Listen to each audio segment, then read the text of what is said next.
Sejam bem-vindos ao nosso programa Papo Saudável. Estamos aqui na nossa casa, a Delano, e eu estou na cozinha da Delano, só para dar um spoiler para você ficar com a gente o programa inteiro.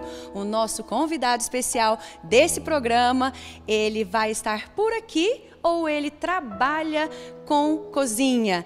Já pensou? Então não perca o programa, que ele está muito especial, feito para vocês.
Imagine um lugar onde o único objetivo é fazer o seu sorriso mais bonito.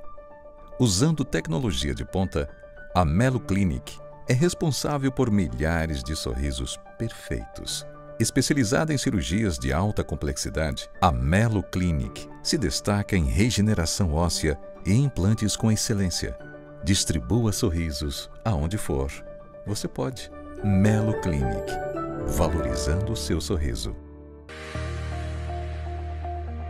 Em abril de 1999, nasceu a Biofórmula. Eu iniciei o curso de farmácia e em 2003 eu terminei o curso. Nesse período todo, eu fiz estágio na Biofórmula em período integral. Então, em 2004, veio a oportunidade de assumir a responsabilidade e compramos a Biofórmula. E em seguida, ampliamos toda a empresa, laboratório, recepção, estrutura física. A Biofórmula cresceu graças ao bom atendimento ao cliente, ao produto manipulado com qualidade e a atenção farmacêutica sempre presente. Venha para a Biofórmula, será um prazer te atender. Há 20 anos cuidando da sua saúde como você merece. O medicamento manipulado é único, como você. Venham!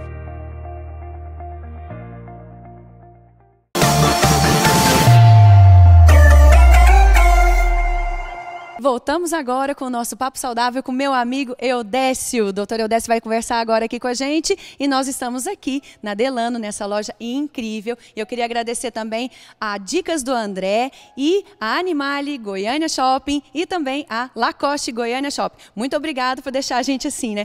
Tão arrumadinho e tão lindos para o programa, viu? Muito obrigada. E aí, você que está em casa, tenho certeza que você conhece alguém que ronca e deve estar dormindo do seu lado. Mas olha, não vamos falar dos parentes não, porque esse tema eu tenho certeza que vai agradar todo mundo e vai prender sua atenção. E nós estamos aqui com o Dr. Eudécio, que vai falar pra gente do ronco. Qual é o efeito que o ronco tem na nossa vida, gente? Vocês já pensaram nisso? E como a odontologia pode te ajudar na eficiência do seu sono? Vocês já pensaram nisso também? Estamos aqui com o Dr. Eudécio, né, Dr. Eudécio? E aí? Olá, tudo bem, Rogéria? Tema muito intrigante. Bom, na verdade, Rogéria, esse tema ele é muito mais importante do que se possa imaginar. Eu sempre costumo chamar que o ronco ele é visto de 3 formas principais pela sociedade. Ele é visto como motivo de piada, ele é visto como motivo de constrangimento e um incômodo para quem dorme ao lado. E separação de corpos na casa. separação de corpos, separação de quartos. Separação de quarto, já teve situação em que os pais não queriam que os filhos soubessem que eles não estavam dormindo junto, o marido dormia no closet. Meu Deus. Né? Colchão no chão no closet, numa mansão maravilhosa, e ele dormia no chão no closet para os filhos não saberem que ele não dormia com a mãe, porque o barulho incomoda muito. E o barulho do ronco é isso mesmo, ele atrapalha muito, ele gera muitos transtornos de relacionamento, transtornos sociais. Só que sabe, Rogéria, não é o pior. O ronco nada mais é do que o alarme. O ronco é um aviso, é uma defesa do organismo avisando que alguma coisa não está correta, que o corpo está sob ameaça. E essa ameaça, que é o pior, é a apneia obstrutiva do sono. É quando as pessoas param de respirar por alguns segundos e de repente aquele famoso movimento, né, de estar engasgando, de estar afogando, engolindo fôlego. Né? Recentemente a gente tem ouvido falar muito sobre crise de pânico, ansiedade, sono leve, depressão, qualidade de sono ruim, a pessoa que não consegue prestar atenção, a tendência de irritação, de explosão. Você mal conversa com a pessoa, ela está explodindo, está dando uma resposta, não consegue uma boa concentração, não consegue um bom processo de aprendizagem no sono. Tudo isso é apneia, são efeitos da apneia obstrutiva do sono. E a apneia é um problema terrível. Por quê? Vamos entender bem como é que é o sono. Você está acordado, de repente você sai do estado de acordado, de vigília, e começa a ter, nós chamamos de estado de latência, né? Você sai de semiconsciência primeiro, você está consciente, você acabou de perder a consciência. De repente você entra no estado de latência, onde você vai aprofundando o sono em direção ao sono REM, que é o sono realmente reparador, é aquele que te descansa de fato. É o sono da beleza. É o sono da beleza, é aquele que te resgata todas as energias para o dia seguinte. Acontece que por várias razões, já eu cito as principais, há esse fechamento, essa obstrução da passagem de ar, e o organismo acorda a gente, né, através do que nós chamamos de microdespertar, acorda o suficiente para poder respirar, mas o suficiente para quebrar o ciclo do sono REM. Nós temos uma média de 4 a 6 ciclos de sono REM à noite, e em torno de 10 a 15 minutos, né, um bom sono, um ciclo de sono REM, para que você descanse. Agora imagina que vai ficar 15 minutos no sono profundo. Quando aprofunda, que há um relaxamento muscular, N razões faz com que haja a obstrução da passagem de ar, então o organismo te acorda para você respirar, porque a sua sobrevivência, né? Nesse processo, não tem um sono REM, não tem um descanso. Para muitos é o sono leve, mas na prática é porque ele não consegue aprofundar para descansar.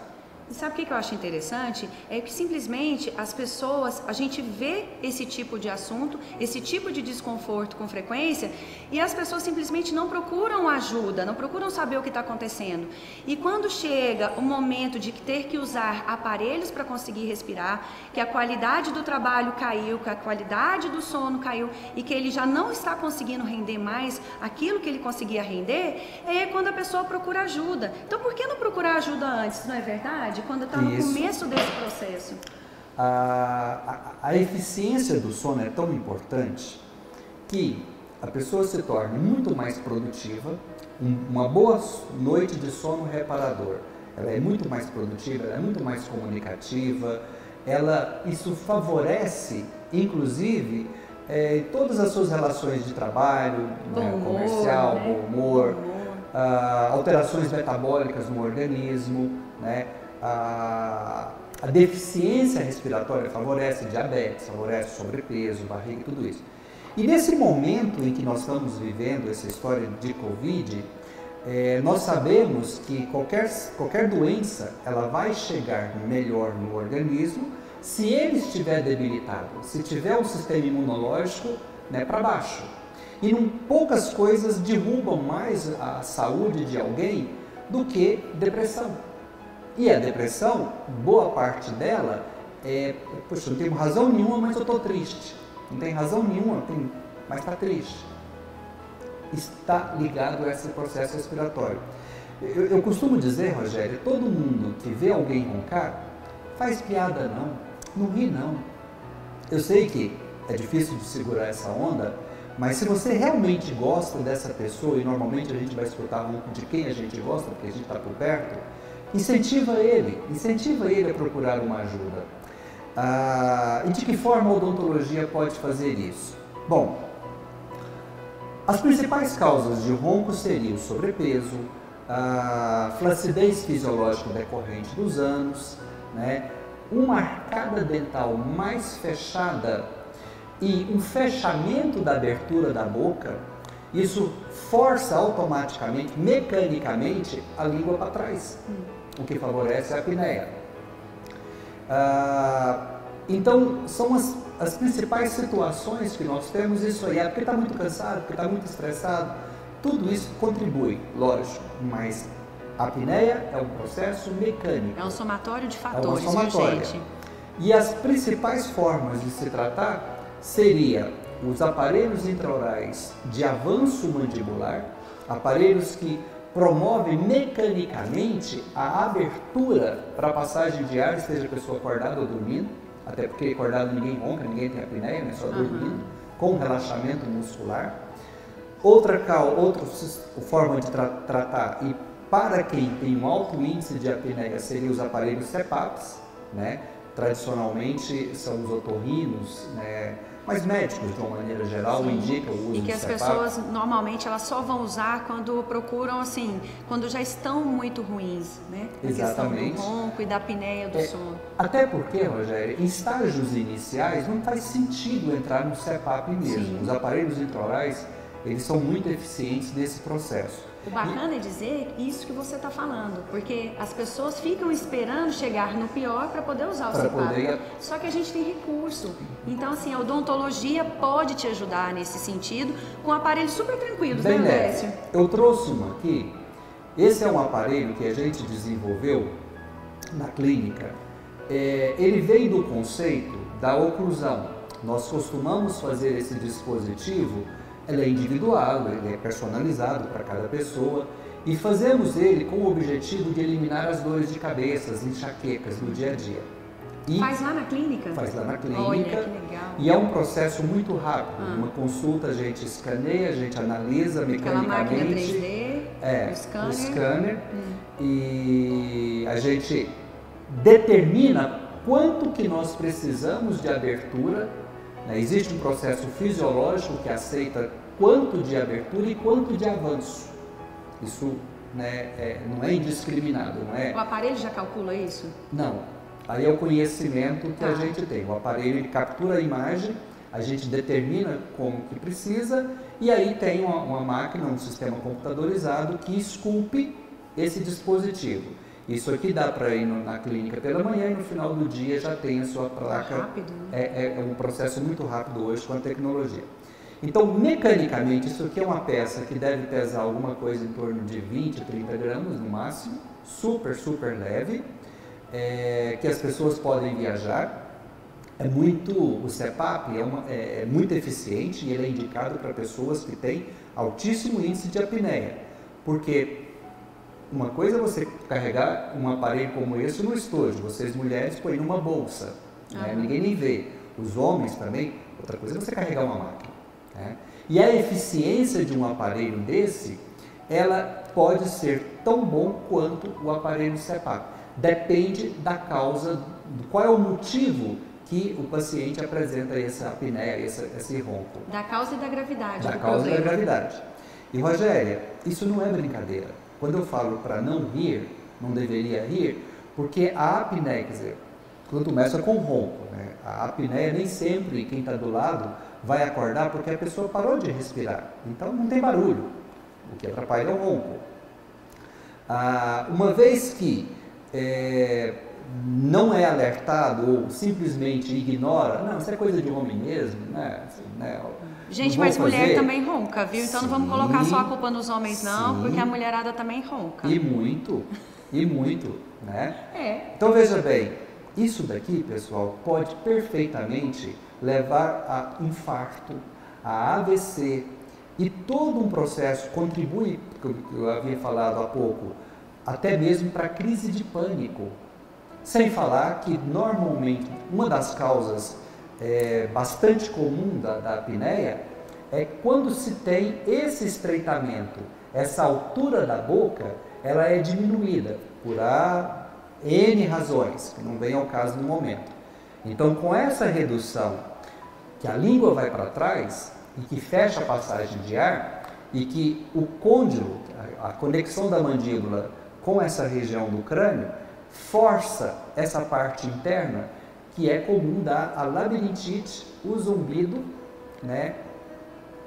E essa agonia desse processo todo, associado às dores de cabeça e enxaqueca que costuma vir num pacote, né? Mais a apneia, inevitavelmente vem a depressão, a ansiedade, mais uma vez, podendo chegar à crise de pânico.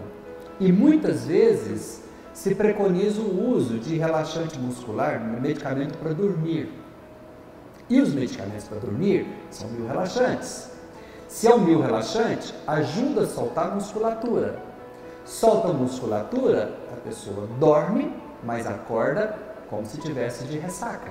Ela não tem uma boa noite eficiente de sono. Quando nós fazemos um aparelho, mecanicamente, nós garantimos, quer ela queira ou não, está garantido a passagem de ar e a eficiência do sono. Nesses casos, a medicação para induzir ao sono não vai trazer tanto transtorno e ela vai ter uma noite eficiente sim, tá? É mais ou menos isso que nós podemos ajudar. O que eu acho bacana de falar para vocês, que o nosso programa Papo Saudável, a gente quer mostrar essa conexão das especialidades. Por exemplo, aqui nós temos uma conexão da medicina com a odontologia. O Eudécio está contando as causas, né, que a odontologia pode nos ajudar nesses sintomas. Então, assim, vamos alertar? Eu fui no otorrino, fui no vascular, pode ser um problema neurológico, mas também pode ser um problema odontológico. Então, o nosso intuito aqui é alertar você que está aí do outro lado para isso. Essa conexão das especialidades que é muito bacana e é isso que a gente quer apresentar aqui para vocês, não é mesmo? Tradicionalmente, essas questões de saúde, elas sempre são delegadas à medicina, né? A primeira procura que vocês vão fazer isso é da nossa cultura. Nós vamos à medicina, um médico precisa avaliar por que eu estou cansado, por que eu estou com dor, por que eu estou acordando com essa ressaca todos os dias. Vamos pedir um check-up. Vamos pedir um check-up. E é legal que se veja todas as possíveis causas, não é só causas anatômicas, não é só causas odontológicas, né? Tem todo um processo neurológico, né? Tem psicológico, sim, né? Mas a associação, a integração de todo esse processo, com certeza contribui para que mais de 30% da população tenha ineficiência na qualidade do sono. E nesse exato momento, voltamos a falar do Covid, a baixa imunidade que o cansaço, que uma noite mal dormida proporciona para o corpo, favorece a chegada de todas as doenças, né? E a Covid também, né? Também. Baixou o sistema imunológico, a confusão está feita, né? Como um todo. Então é isso aí. Nós podemos muito ajudar. Adoraria que os colegas dentistas aprofundassem um pouco mais sobre esse universo, porque a sociedade inteira precisa da gente, assim como precisa da classe médica, é imprescindível, né? Nós podemos te ajudar bastante, acredite. E a associação, o paciente só tem a ganhar, não é mesmo? Se associar à medicina, à odontologia, então é você que sai ganhando. Então eu espero que você tenha gostado, né, do nosso alerta, foi ótimo, não foi? Foi, até porque, né, voltar a dormir na cama, né, o casal, outro dia me fizeram uma pergunta muito interessante, qual é o custo, quanto pode custar um problema de ronco e apneia, né, quando se leva uma separação de um casal? Qual é o transtorno? Quanto custa uma noite mal dormida quando se separa um casal em função dessa dificuldade, né, da noite? Então, olha, pode valer verdadeiras fortunas. Um CPAP ou um aparelho intraoral é infinitamente o melhor investimento para se salvar uma relação a dois. Eu adorei essa. Gente, fique com a gente, no próximo bloco temos mais para vocês, tá certo?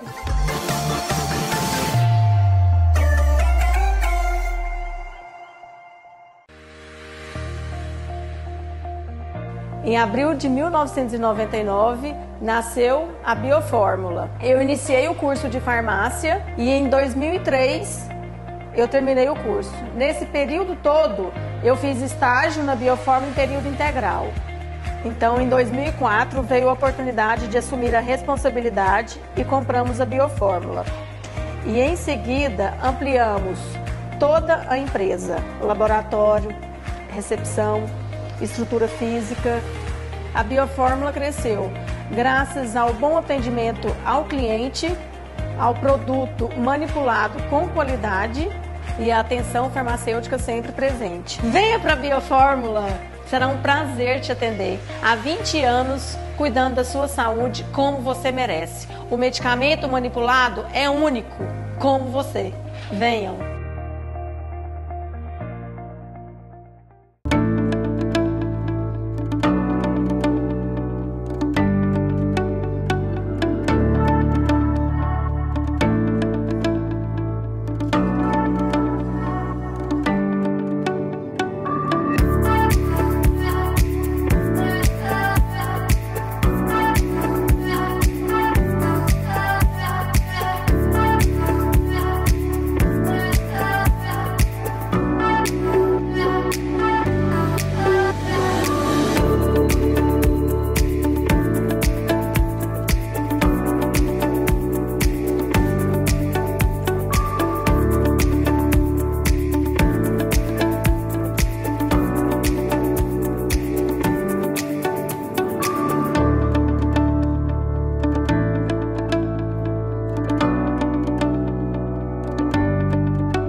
Estamos de volta para falarmos de um assunto muito importante, que é sobre o retorno do paciente aos tratamentos médicos.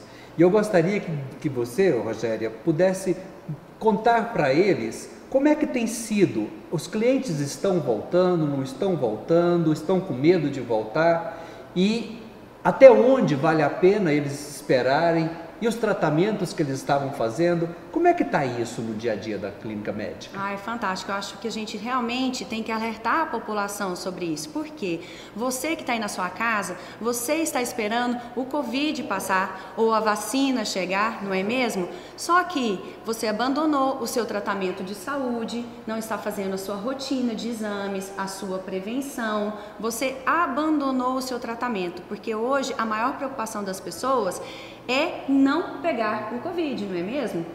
Mas, gente, as outras doenças, elas não estão esperando o Covid passar, infelizmente. Então é só você que está esperando o Covid passar. O Covid de forma alguma eliminou todas as outras doenças, O né? Covid não eliminou as outras doenças e pior que isso, como as pessoas não estão procurando tratamento, está piorando essas doenças, né? Por exemplo, a doença arterial coronariana e o AVC, que é o derrame, foram a maior causa de morte no mundo. E nos últimos 15 anos, sabe, Odécio, pacientes com doença arterial coronariana, né, o risco de morte desses pacientes é de 40,9%. Isso é muito. Mas as pessoas devem estar se perguntando assim, o que é uma doença arterial coronariana? Gente, nada mais é que o acúmulo de gordura na artéria do coração. E esse acúmulo de gordura, ele vai juntando, vai formando placas, que são as placas de ateroma. E aí essa artéria vai ficando com a luz dela diminuída, ou seja, vai passando menos sangue por essa artéria, menos nutriente vai chegar na musculatura do seu coração, menos oxigênio, e aí o que a gente tem? Sintomatologias, como por exemplo dor torácica, dor aguda e infarto agudo do miocárdio. Viu como esse tema merece a sua atenção? Mas isso acontece só no coração, nas artérias do coração? Não, ela também acontece nas artérias periféricas, como por exemplo as artérias dos membros superiores, as artérias dos membros inferiores. E daí a gente muda o nome para doença arterial periférica, que a minha especialidade é vascular trata, né? E é o mesmo princípio, é um acúmulo de gordura que vai dar dentro da artéria. Ô, Rogéria, e esse acúmulo de gordura, que a gente está escutando muito falar sobre trombose, né? A trombose é um dos principais rastros que a Covid tem deixado aí na sociedade, junto com deficiência respiratória, né, problemas renais, entre outros. De alguma forma, esse descuido pode contribuir para essa deficiência, ou se a pessoa pegar a Covid, ele vai ter esse rastro, ele facilita o problema? Sim, para o Covid sim, mas aí nós estamos falando de trombose venosa, porque o que a gente tem pego muito no consultório são pacientes com dores nas pernas, os pacientes mais jovens, e pacientes com uma certa idade têm realmente aparecido com trombose, mas aí a trombose venosa profunda, então aí eu estou falando de veia. Certo. Falando de artéria, a gente também tem trombose, e é aquele caso que as pessoas falam assim, amputou a perna de alguém, todo mundo tem medo de trombose. Só que a trombose venosa, ela é mais difícil de se ter amputação, já a trombose arterial não. Então a doença arterial periférica, gente, é essa trombose que todo mundo conhece, alguém que amputou ou teve algum caso de amputação na família. Então eu posso ter trombose tanto na artéria quanto na veia. Aqui nós estamos falando de trombose arterial. E esses trombos, eles podem se deslocar e ir para o pulmão para favorecer a embolia pulmonar ou não? No caso da venosa, sim. É a principal complicação, nosso maior temor é desse coágulo que ainda está ali meio mole, desprender e parar no coração. Agora, quando se fala de trombose arterial, que são as doenças arteriais periféricas, que tem piorado demais, né, nesse momento também, porque as pessoas deixaram de fazer seu retorno ao consultório, qual que é a sintomatologia que esse paciente pode ter? Dor na perna, ele tem dificuldade para andar pequenas distâncias, que a gente chama de claudicação, dor aguda e necrose. Isso pode acontecer. Imagina a dor provocada por um infarto no coração. Só que o músculo do coração, olha, o coração é desse tamanho.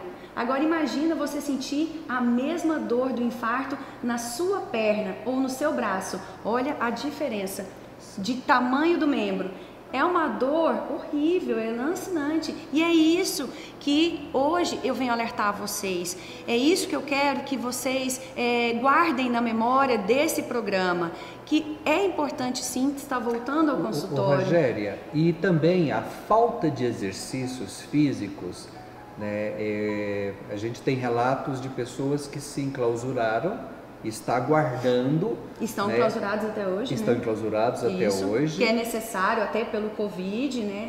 Mas a falta de exercício, o sedentarismo, ele contribui para o agravamento de saúde. Com certeza, demais, né? E mais a ociosidade, isso predispõe também a esse aumento de pressão arterial.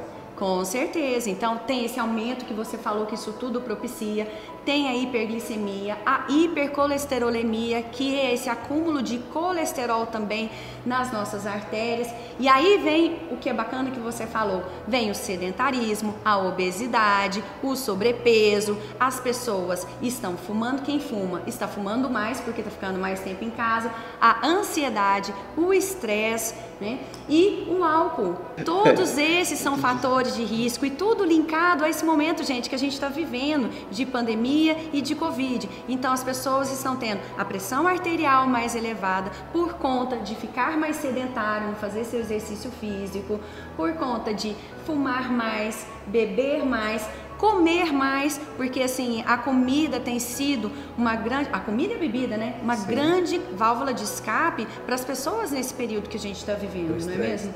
Minha esposa, ela foi pegar um pedido, coincidentemente, não por outro, né? Era coincidência, no hospital onde você trabalha, e ela viu um rigor muito grande com os cuidados das pessoas que frequentam lá. Né? E evidentemente muitas pessoas deixam de ir ao hospital com medo de chegar lá e encontrar um monte de gente com Covid na sala de espera. Parece que isso está na cabeça das pessoas. E no entanto, não é bem assim. A minha esposa relatou que no hospital que você trabalha é de um rigor maravilhoso, né? Houve um... Me fala um pouco sobre bacana isso. Você ter falado sobre isso. O que acontece? O brasileiro, ele não está preocupado com a prevenção. É nosso, a gente não preocupa com a prevenção. Então, se nós nos preocuparmos com a prevenção, igual você falou, sua esposa foi lá no hospital, viu que o rigor, né, a deixou contente por causa disso, não é mesmo? Isso. Então, se nós preocupássemos mais com a prevenção e fôssemos na consulta, né, fizesse as nossas consultas, os nossos exames regularmente, nós teríamos, imagina quantas pessoas a gente poderia salvar com um infarto agudo do miocárdio. Você já pensou nisso? Quantas pessoas poderiam estar vivas nesse momento? Quantos sequelados de AVC poderiam estar trabalhando produtivos se tivessem feito a sua consulta de rotina? Né? Quantas pessoas amputadas poderiam estar com seus membros se tivesse feito sua consulta regularmente? Não tenha medo de ir no consultório. Isso que você perguntou foi muito importante. Liga no consultório do seu médico, pergunta como que estão os protocolos para você poder chegar com segurança. Vá com máscara, leve-se ao álcool 70, né? 70.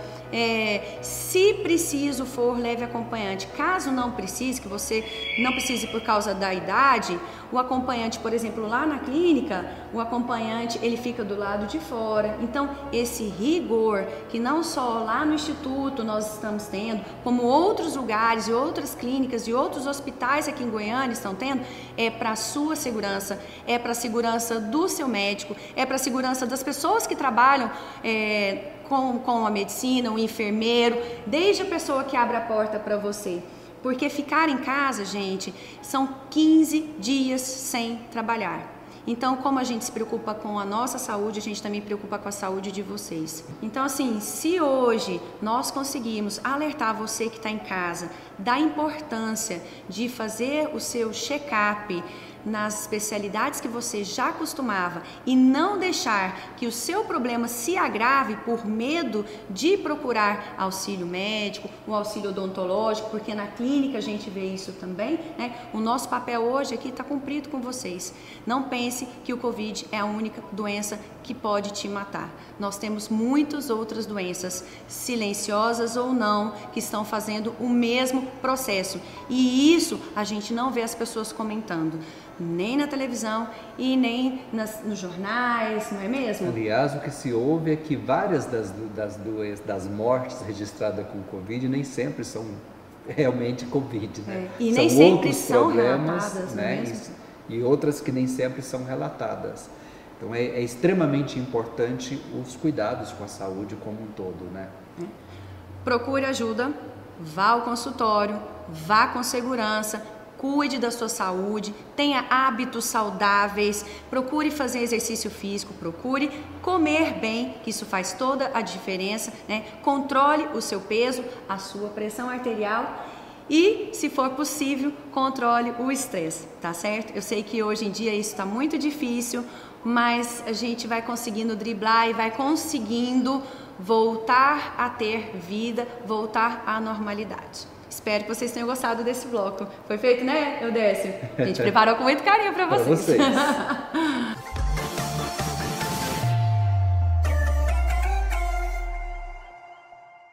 Imagine um lugar onde o único objetivo é fazer o seu sorriso mais bonito.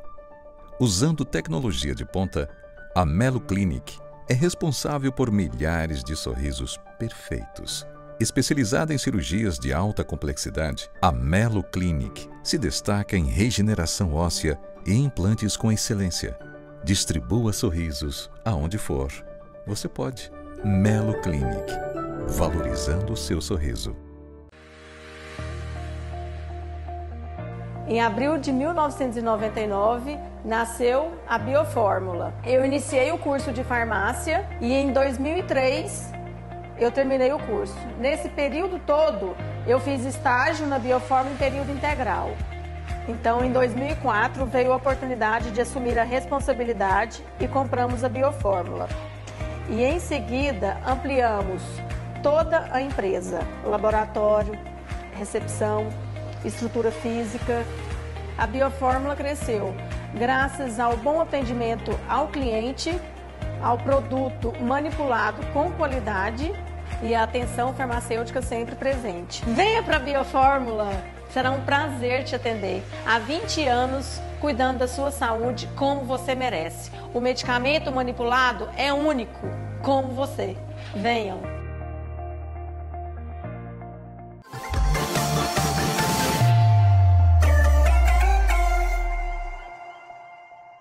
Gente, lembra que eu dei para vocês um spoilerzinho de quem seria o nosso convidado no início do programa? Pois é, a nossa produção vem arrasando nos nossos convidados e hoje a gente tem uma pessoa muito especial aqui para contar um pouco da história dele para vocês. Ele participou do reality show da Globo, o Mestre do Sabor, e esse programa ele finalizou com 91% de aprovação do público. Gente, isso é muita coisa. E nós estamos aqui com o chefe Júnior Marinho. Muito obrigada por ter aceito o nosso convite. Obrigado a vocês pelo convite. Feliz demais de estar aqui para a gente bater esse papo. Obrigado, Júnior. Nós começamos a fazer algumas perguntas para ele aqui um pouco antes e tem muito que falar, muita curiosidade para revelar para nós aqui, né, Júnior? Sim, vai ser bacana demais. Agora me conta aqui, como que um rapaz novo, né, você tem 29 anos, que fez direito, que passou também, fez publicidade, foi parar na gastronomia? Como é que isso aconteceu? Porque são ramos assim muito diferentes, totalmente diferentes. Direito, publicidade. Então, eu sempre fui muito apaixonado pela cozinha, né, na verdade. Desde criança eu tenho uma família muito grande e a gente sempre fez almoços no final de semana, a gente sempre se reunia e eu gostava muito de estar presente ali com meus avós cozinhando, meus tios, meus pais, enfim. Eu sempre cresci nesse meio, né, de cozinha. Só que eu não tinha tido isso como uma profissão ainda, porque minha mãe queria muito que eu fizesse direito, eu ainda tentei pro lado dela ali, não deu certo. Meu pai queria que eu fizesse medicina e eu falei, vou começar a cursar direito. Fiz direito 2 anos e meio. E nesses 2 anos e meio, na verdade, eu transferi para Goiânia, né? Que eu já tenho família aqui, estava querendo mudar de Rio Branco e vim para cá. Você é de Rio Branco? Sou de Rio Branco, sou de Rio Branco no Acre, lá. E aí, estava fazendo direito e falei, não quero mais, como que eu faço? Vou fazer outro curso. Aí comecei a fazer publicidade e propaganda. E aí, em publicidade e propaganda, fiquei 2 anos, falei, também não quero publicidade, o que é que eu faço? E o mais engraçado disso tudo é que, cursando publicidade, eu conheci minha sócia, que é minha amiga também, que é a Ingrid. E ainda ali na faculdade, a gente conversou sobre um lugarzinho que a gente queria ter, que é nosso, assim, para servir uma comida diferente, porque ela também é do Maranhão, né? Vocês têm um lugar aprazível. Pois é, e a gente queria trazer essas comidas nossas para Goiânia. E foi um projeto que se iniciou lá em 2009.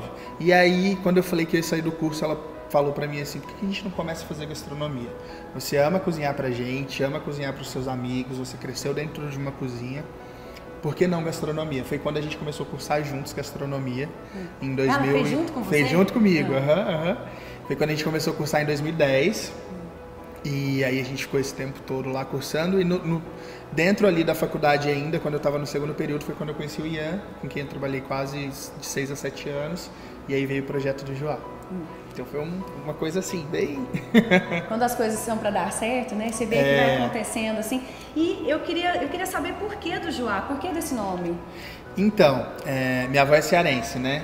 E a gente estava com muita dificuldade para encontrar um nome para o restaurante que a gente não sabia. A gente pesquisou tudo.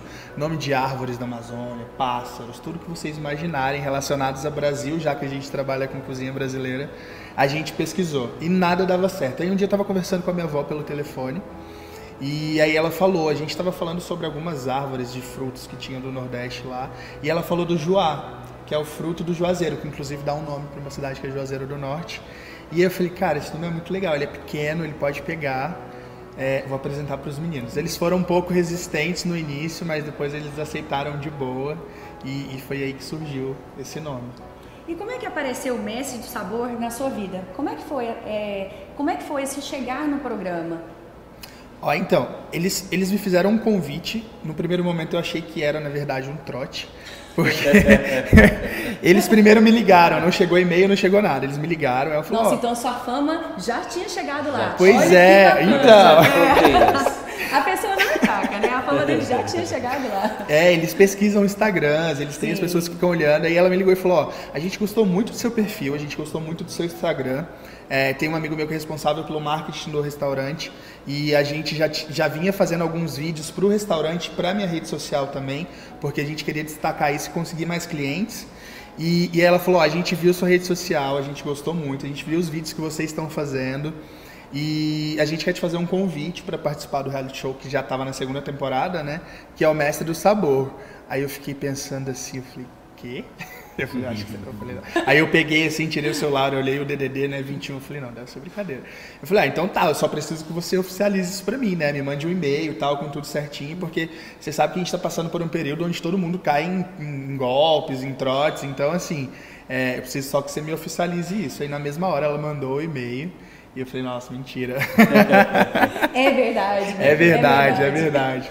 E aí nós fizemos uma entrevista de quase 2 horas depois por telefone, aí a gente tem que mandar vídeos, enfim.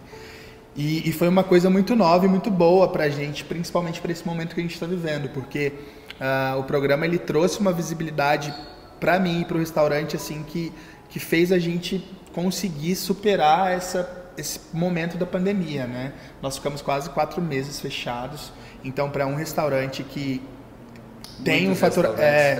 Exatamente. Então, assim, eu sou muito agradecido justamente por conta disso. Por durante um momento desse a gente ter essa visibilidade, essa oportunidade. E as pessoas elas estavam muito em casa, né? Então elas acompanharam muito o programa. E isso foi muito bom pra gente, muito. Você vê, você com o restaurante fechado, passando por esse período do programa, né? Período de pandemia, falando sobre comida, cozinha emocional, que todo mundo ficou em casa, igual você falou, para cozinhar, para ter pelo menos esse momento com a família. E você não sabe, não sei se você sabe, Odécio, mas ele fez, foi na estreia, ele fez um nhoque de macaxeira. Sim. Os 3 chefes apertaram, os 3 mestres, né? Apertaram o botão para ele, mas quem conquistou foi a Kátia, né? Foi a mestre Kátia. Exatamente. Gente, aquele prato seu deu água na boca. Obrigado. Não tem noção, muito maravilhoso. E qual que é a característica do seu restaurante, né? Os pratos? Porque eu tô vendo que você é descendente de cearense, Nordeste, veio do Norte para uma região aqui no Centro-Oeste. Dos comedores de piqui, né? Nossos comedores de piqui. E como é que você, o que você conseguiu reunir para agradar o público? Então, a gente é uma cozinha especializada em cozinha brasileira, principalmente Norte, Nordeste e Centro-Oeste. Mas eu venho para Goiânia, na verdade, desde pequeno. E eu sempre fui muito apaixonado pela cozinha caipira, pela cozinha goiana, assim. Desde pequeno eu amo comer piqui, eu amo comer galinhada, eu amo comer gueroba, enfim. Já era uma cozinha que também era presente. Isso é muito engraçado porque várias cozinhas, elas fazem parte da minha história, da minha vida e do meu crescimento. A cozinha criana, a cozinha do Nordeste, porque minha avó é cearense, cozinha, enfim. E a gente tentou trazer isso para o restaurante. A gente faz uma cozinha mais de centro, que é uma cozinha afetiva, onde a gente traz pratos das nossas lembranças, vivências e também de tudo que a gente já conheceu para o restaurante, né? Então, eu até falei isso no programa, na verdade, quando a gente veio com essa proposta de cozinha brasileira para Goiânia, o público ele foi mais resistente, né? A gente teve muito problema no início porque a gente quase não tinha cliente. O goiano ele é um público que ele é mais tradicional, ele gosta de ir nos mesmos lugares, ele gosta de comer as mesmas coisas, ele é conquistado por isso, né? Então chega um restaurante de cozinha brasileira ali e eles ficam meio, será que é bom, será que não é? Tinham pessoas que entravam no restaurante e falavam, nossa, eu nunca vim aqui antes porque tinha medo da comida ter uma pegada de um tempero mais forte ali do Nordeste e tal, e a gente tentou justamente isso, trazer a nossa cozinha de uma forma mais delicada para conseguir conquistar o público goiano e também colocando alguns pratos que são da nossa região, né? Como a gente tem galinhada, a gente tem bolinho de milho com requeijão moreno, enfim, a gente foi traçando o nosso caminho para conseguir ganhar esse cantinho aqui em Goiânia também. Não, e essa delicadeza a gente consegue perceber e a sua marca já está registrada nos pratos e no seu restaurante. Isso é que é mais importante, porque é uma comida com simplicidade, porque é brasileira e nós somos simples, né?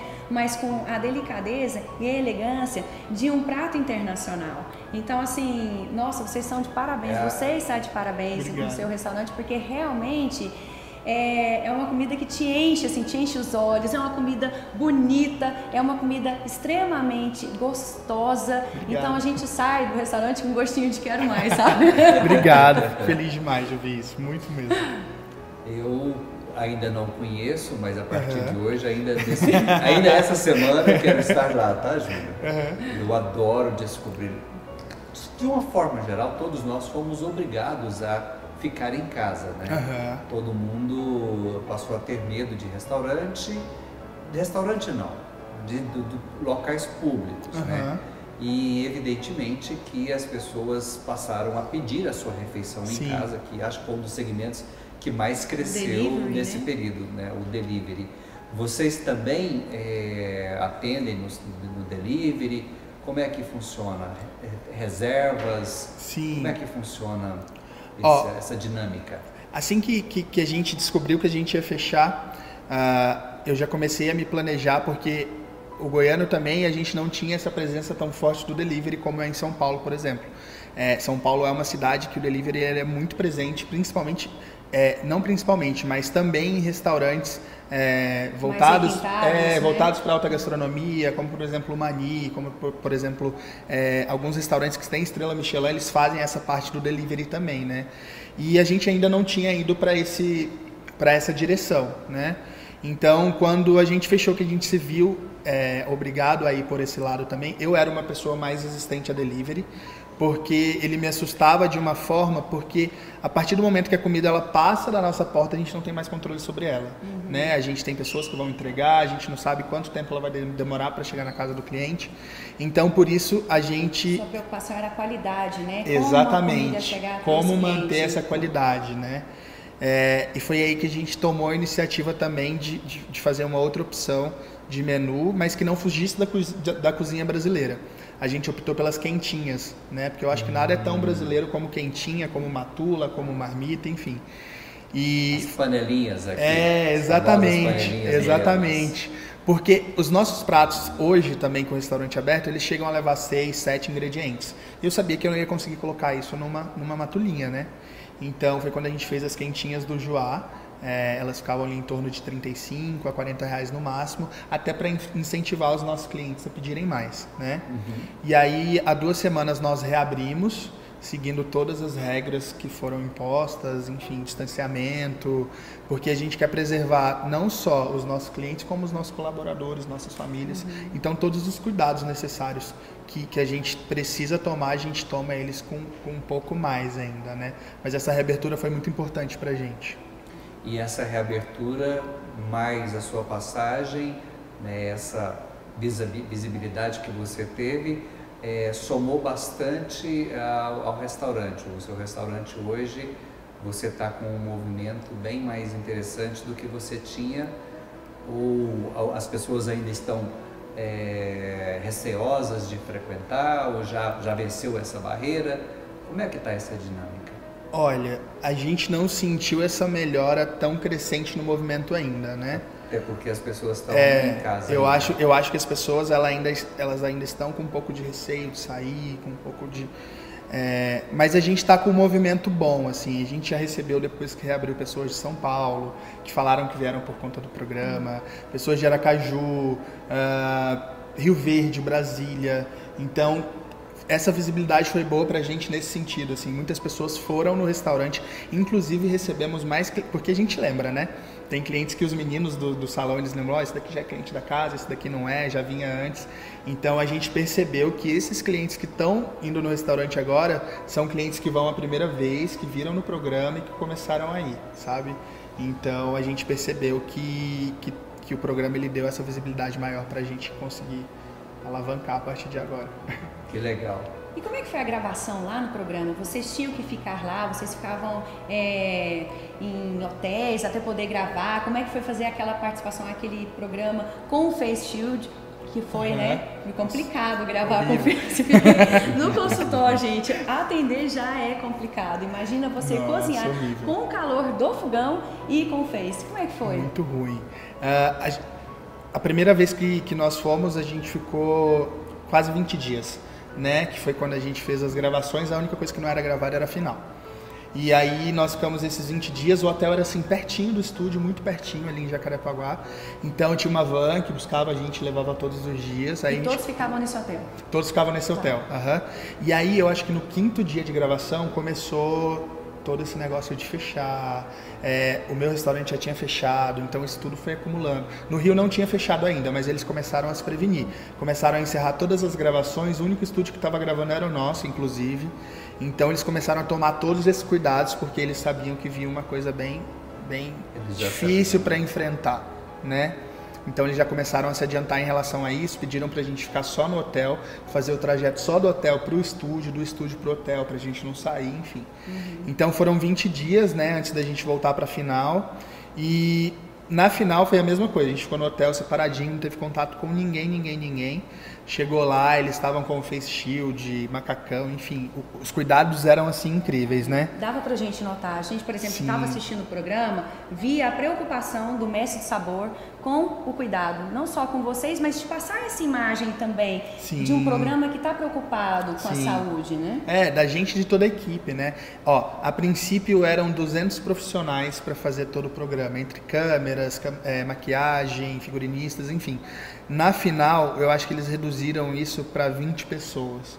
Então, eram muito mais câmeras mecânicas, eram muito mais câmeras centralizadas, enfim. E cozinhar com face shield foi a pior experiência da minha vida, assim.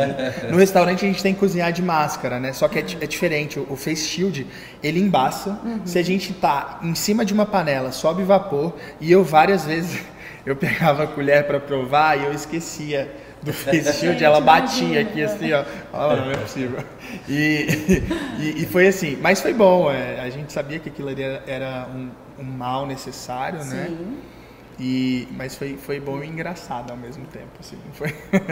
E o astral do programa também foi muito bom, né? Como é que foi conviver com o Batista, com o Claude, com o pessoal, com os mestres e com toda aquela galera ali que estava com vocês ali, que parece que vocês estavam no final super unidos, né? Sim, Eu tinha uma visão diferente de programas de gastronomia, porque geralmente eles sempre provocam ali uma briga de ego, né? E eu falava, nossa, eu vou chegar nesse programa, todo mundo vai começar a brigar ali, vai ser horrível. E o muito engraçado é que nós éramos 18 e todos nós temos uma relação assim muito legal. A gente tem um grupo de WhatsApp, a gente conversa a respeito de cozinha, de como que estão os nossos restaurantes. E foi uma troca muito bacana para todo mundo, sabe? E a gente torcia um pelo outro. Eu acho que essa era a diferença. Dava pra sentir isso, sabia? A gente torcia. Porque a gente sabe que no final o que vai valer ali, o que vai contar, na verdade, é o nosso trabalho. Então eu acho que a gente está ali para competir, principalmente com a gente. Entendeu? Por isso que a gente se ajudava, por isso que se o fogão de alguém dava problema, a gente ia lá e ajudava, se o liquidificador dava problema, ia lá e ajudava, porque o que vai garantir a nossa estadia ali não é o erro do outro, na verdade, é a qualidade do que a gente está apresentando. Então, essa união que a gente teve, chegar até ali na final com todo mundo torcendo juntos foi muito incrível, assim, e fazer esse networking, essa ligação com todo mundo, né? Agora a gente pode, depois que tudo isso passar, pode cozinhar um com o outro, a gente pode ir para vários restaurantes, vários estados, e isso é sensacional. Olha, que bacana. Eu não sei se eu já te contei, mas eu vou te contar também. A minha mãe, ela fez gastronomia. E ela começou mais ou menos como você. Minha mãe, ela aposentou e ela passou no vestibular para economia. Não estava gostando por causa do horário, enfim, que era mais tarde. E ela falou pra gente assim, o que eu vou fazer? Aí todo mundo lá em casa falou gastronomia. Porque a cozinha, ela acolhe, ela aproxima as famílias, né? Ela tem emoção, ela tem alegria. Se você, por exemplo, tá triste, você quer reunir, quer fazer um bom prato para animar as pessoas. Se você tá feliz, se você quer comemorar, tudo gira em torno da alimentação, da comida. E o brasileiro é muito isso. Ele vive muito a cozinha. Sim. Então, quando a gente foi conhecer seu restaurante, a minha mãe ficou encantada. Então, ela foi falar com você na época, assim. E ela falou assim, eu também fiz gastronomia, vocês fizeram na mesma faculdade. Então, eu acho muito importante a sua vinda aqui no nosso programa justamente para isso. Para dizer que nesse período de pandemia, as pessoas se uniram mais à mesa, para contar, para conversar, para se apoiar, né? Para não ter depressão, não é mesmo? Que a gente falou um pouquinho disso aqui hoje. Então a comida está muito ligada ao dia a dia do brasileiro. E é muito importante saber que está tudo bem, que vocês estão atendendo com todo esse rigor, esperando, né, a volta dos clientes. Então com essa responsabilidade, não só com os clientes, mas com a equipe também. Então, assim, gente, tem que conhecer porque realmente vale a pena, é maravilhoso. Obrigado. Muito obrigada, viu, por ter aceito o convite do nosso Papo Saudável, tá certo? A gente queria muito ouvir a sua história de um menino tão novo que já faz tanto sucesso porque você cozinha com o coração. E a gente consegue sentir isso. Meninada precoce aqui em Goiânia, né? Você olha assim, você, puxa, mas é tão menino, tão novo. De quase uns 30, gente, que é isso. Um tamanho, um talento. Né? Um chefe. Opa! Um chefe de verdade, foi um prazer conhecer. Esteja certo que eu estarei lá muito em breve. Vou te esperar, com certeza. Quero agradecer demais o convite de vocês pra gente. Eu acho que a cozinha é muito partilhar, né?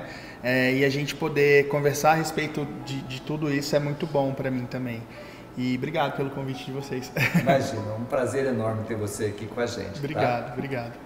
Estamos finalizando mais um programa, mais um Papo Saudável com o nosso chefe Júnior Marinho. Espero que vocês tenham gostado, porque fez todo sentido trazê-lo aqui para vocês. Até o nosso próximo programa. Fique com a gente. Fica o convite para conhecer o restaurante Joá do nosso amigo. E chegamos ao fim de mais um programa que foi feito com muito carinho para vocês. Espero que tenham gostado de tudo que nós apresentamos, do conteúdo. E saiba que esse programa tem saúde, comportamento, hábitos, tudo que você precisa saber para ter uma vida mais saudável. Até o próximo programa e fique sempre com a gente. Tchau, tchau!